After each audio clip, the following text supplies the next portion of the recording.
I'm Katy Ransome. I'm the British High Commissioner here in Botswana. I've been here since the beginning of 2016, so just about 2.5 years. And as High Commissioner, I'm responsible for the entire range of relationships between the UK and Botswana.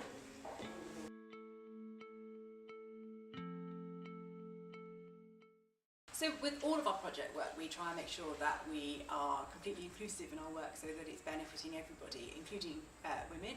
And so we have been working on a range of issues, be it for entrepreneurs, for small businesses, but we do also have some specific work that we're looking at for women, including some of the work that we're doing, we've done in the past on women in politics, and we're following up with now to encourage more women to enter the political space. Now that might be as a member of parliament, might be as a local councillor, or could just be to remind women to be encouraged to hold to account politicians on that issues which matter to them.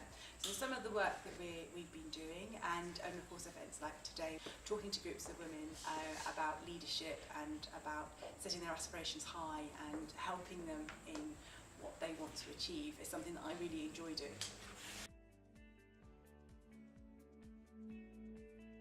So the media plays a really important role in any democracy. It's there to hold governments to account, to keep them honest about what they've promised to do and to follow up on what they're doing. It plays an important role in sharing information about what's going on in the country and can also highlight to government issues which are going on in the country that government might not be aware of. So it has a very important, a fundamental role in any democracy.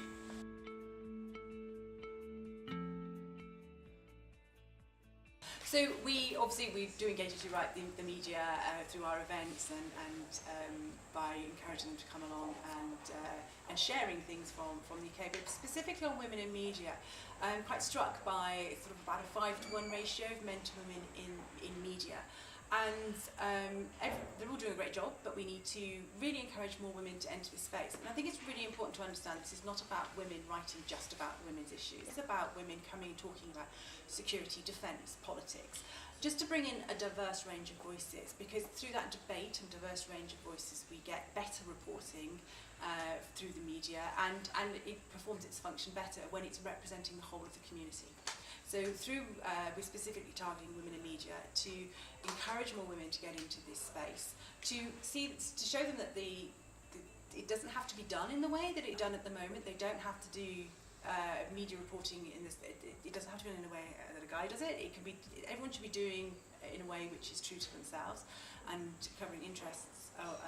There's some areas and subject matter that they're interested in, but also making sure they're covering a range of both sort of family-related stories and defence and politics. There's no reason why good journalists can't cover a range of issues.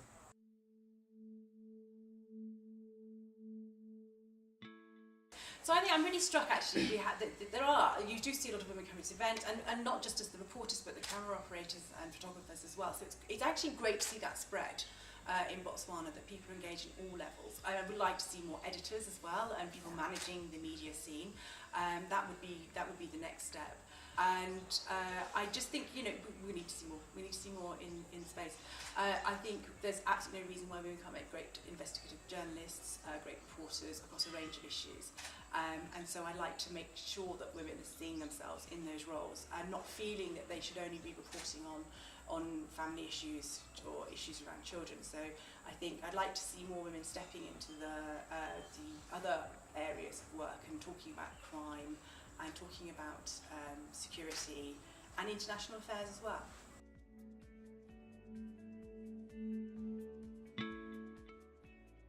So I think the first thing is I've never thought I couldn't do it. And I think that's really quite important, that you need to know that you can do it. You need to see yourself in that role, and then to think about what steps you need to take to make it to that role, and to plan and to plot your career and to think about what skills and experience you need to gain.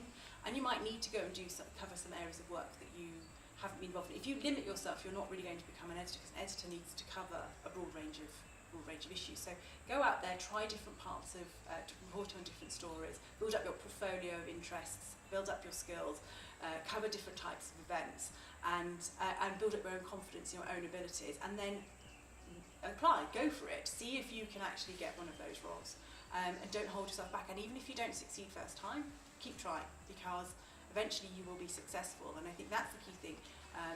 work and become the best kind of journalist that you can be, and build up your skills, and then have the courage to go for the role, and then be prepared to do it your way. Don't feel you have to be like somebody else who's done it before. Make sure you're sort of true to yourself and that you do the job your way.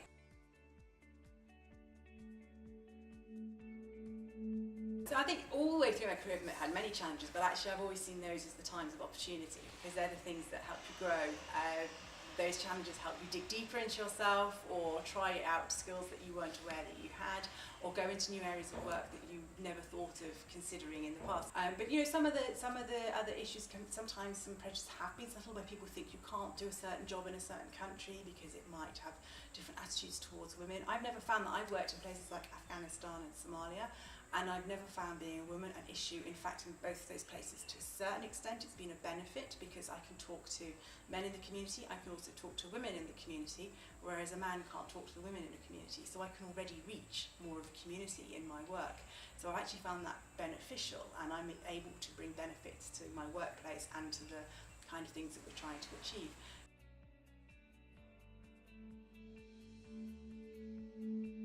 Well, I think in everything, you know, you have to find your own balance, and they should certainly have a support network. They need to have people that they can, outside of the workplace, that they can talk to, be that friends, extended family, or even colleagues. You know, anything that actually allows them to sort of talk about the things that they're facing, particularly if they have difficult subjects to deal with. That's very important in those contexts.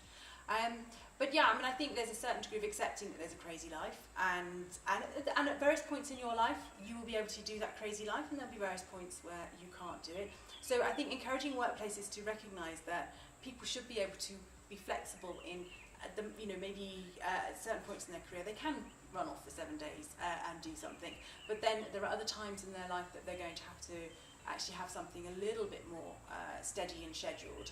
But there's nothing, I think, you know, if you have a good pool of people, you should be able to manage that pool of people in that way, and have some people who are the ones that will dash off, and others who will be doing slightly more routine kind of work, and then that will flip as people hit different times in their life and different responsibilities and commitments. Then you balance that, and the important thing is, you don't lose that experience that's in the workplace. It'd be really sad if people literally spend for 5 years really learning their craft, and then they leave because they haven't got the options to juggle. Thank you very much.